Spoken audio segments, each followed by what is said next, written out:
The Boston Red Sox had not won a World Series in 86 years. Coming off of a season that saw them lose Game 7 of the 2003 ALCS in extra innings to the rival Yankees, many doubted the team's chances of breaking the curse in 2004. Throughout the season, the Red Sox developed a close-knit team. The acquisitions of Curt Schilling in the offseason and Orlando Cabrera at the trade deadline rounded out the roster that would try and break the infamous curse of the Bambino. Following in the footsteps of his teammate Kevin Millar, who captured the spirit of the 2003 team with his call to "Cowboy Up," Johnny Damon labeled the 2004 team the Idiots.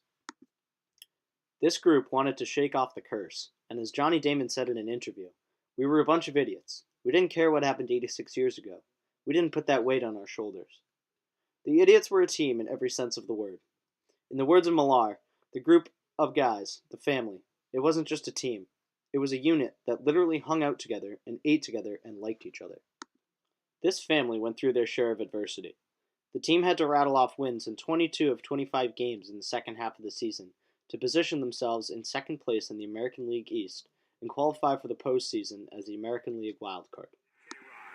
After a David Ortiz walk-off home run that swept the Anaheim Angels, the Sox met the New York Yankees once again in the American League Championship Series.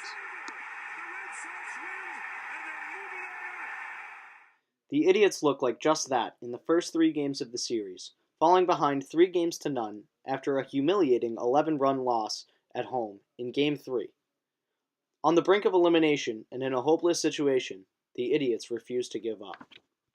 Led by Damon and Millar, the team began the greatest comeback in baseball history. I know you're from Masson, and I know you grew up a Red Sox fan, but don't count the Sox out. That's all I'm going to say. You cannot count the Sox out. Because if there's a group of idiots that can do it, it's us. It hasn't happened in the history of baseball. But don't let us win today. That's all I'm trying to say. Don't let the Sox win this game.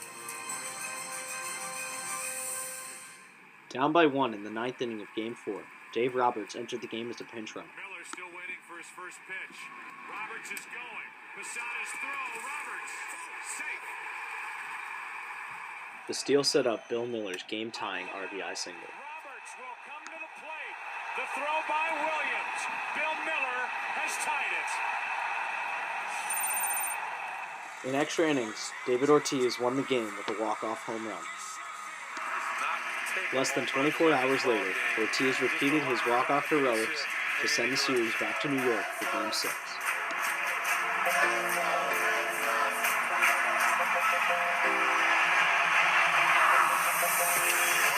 fights it off center field. Damon running to the plate, and he can keep on running to New York. Game 6 tomorrow night. After a gutsy performance by Curt Schilling, his torn ankle tendon, and the resulting bloody socks in Game 6, the Red Sox forced a Game 7. The comeback was completed in New York as the Idiots banded together and pulled off a miracle that only they could. Move over, babe. The Red Sox are American League champions. The boys didn't stop there, though. They continued their winning streak and went on to sweep the St. Louis Cardinals to win the first World Series title for Boston in 86 years. Back to full. Red Sox fans have longed to hear it. The Boston Red Sox are world champions.